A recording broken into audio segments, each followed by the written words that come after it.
ایک گھر تھا، اس گھر میں ایک بوڑھا باپ رہتا تھا۔ عمر کے ساتھ اس کی طاقت کم ہو گئی تھی، اور ایک بات جو دن بدن بڑھتی جا رہی تھی وہ تھی اس کی خانسی۔ اس کا بیٹا جوان ہو چکا تھا، طاقت بھی تھی، عقل بھی، مگر صبر آہستہ آہستہ ختم ہو رہا تھا۔ باپ کی خانسی اب اسے تکلیف نہیں، بوجھ لگنے لگی تھی۔ وہ خانسی جو کبھی باپ کی محنت کی گواہ تھی، آج بیٹے کے لیے اذیت بن چکی تھی۔ ایک رات بیٹے نے فیصلہ کر لیا۔ اس نے باپ کا ہاتھ پکڑا اور کہا، آج اس بوجھ سے نجات حاصل کر لوں گا۔ وہ دونوں گھر سے نکلے۔ راستہ سنسان تھا، اندھیرا گہرا اور خاموشی چیخ رہی تھی۔ چلتے چلتے وہ ایک جنگل میں پہنچ گئے۔ اونچے درخت، سناٹا اور ٹھنڈی ہوا۔ بیٹا رکا۔ اس نے سوچا یہی جگہ کافی ہے۔ بوڑھا باپ تھک چکا تھا، وہ زمین پر بیٹھ گیا۔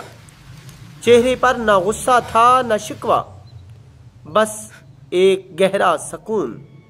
تب باپ نے آہستہ سے سر اٹھایا اور بیٹے کی طرف دیکھا اور کہا،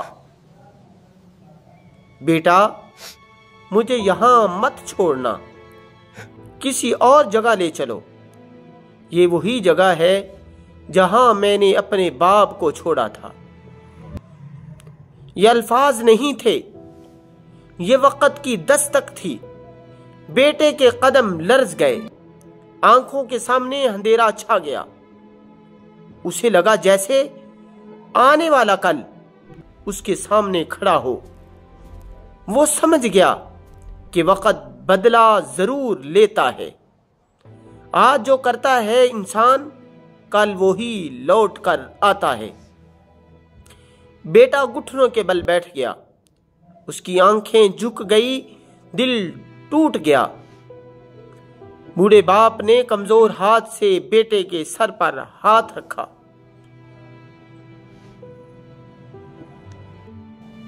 جنگل میں خاموشی تھی، مگر اس خاموشی میں ایک سبق گونج رہا تھا۔ بیٹا اٹھا، اس نے باپ کا ہاتھ مضبوطی سے تھاما اور واپس چل پڑا۔ اس بار قدم آہستہ تھے۔ جو آج تم کرو گے کل وہی لوٹے گا۔